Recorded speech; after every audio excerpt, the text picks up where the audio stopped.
Welcome back. It's time now for Medical Moments with Covenant Healthcare, and today we're talking about GERD. Is it just heartburn? With me here today is Vicki Ott, nurse practitioner at Covenant Digestive Care Center. Thank you so much for being here with us.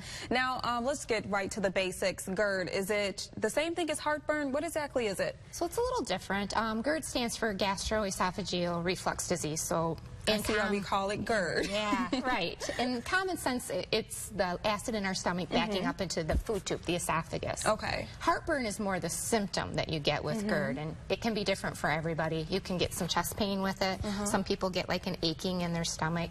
Some people get like the burning in their throat from the acid. Wow. They can get a funny taste in their mouth, like the acid in their mouth.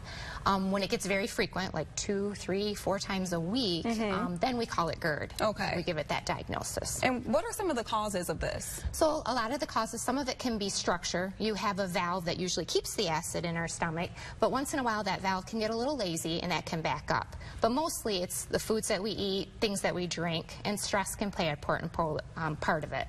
If you get under a lot of stress at work or family, that can cause the acid to like back up and get over-secreted. Okay, now let's talk about the symptoms. What are they and how can they be managed? So the symptoms are like the heartburn, the pain. Managed, mostly what we do is called lifestyle modifications. Okay. And so the most important thing is avoiding the triggers. So if you're a smoker, you should quit smoking.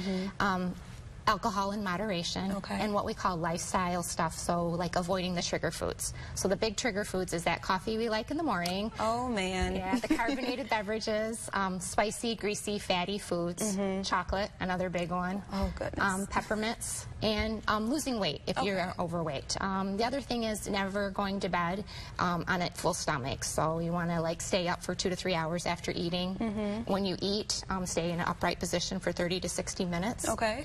And if you have heartburn at night, a good thing is to put like a wedge underneath the mattress. It'll put your head up about 30 degrees, and that will prevent some of that. When is a great time for someone to see their primary doctor about this? So I would recommend you would see your primary care doctor if you've tried the lifestyle modifications and you're still having frequent heartburn. Maybe you've used some acid over the counter, Tums, and that doesn't work. If you're vomiting, especially if you see blood, any color changes in your stools, especially dark colored stools. If you're losing weight, and it just doesn't go away. Alrighty, well thank you so much for all that information. And if you would like to learn more about this, you can log on to tv5.com and just take a look at our hot link section.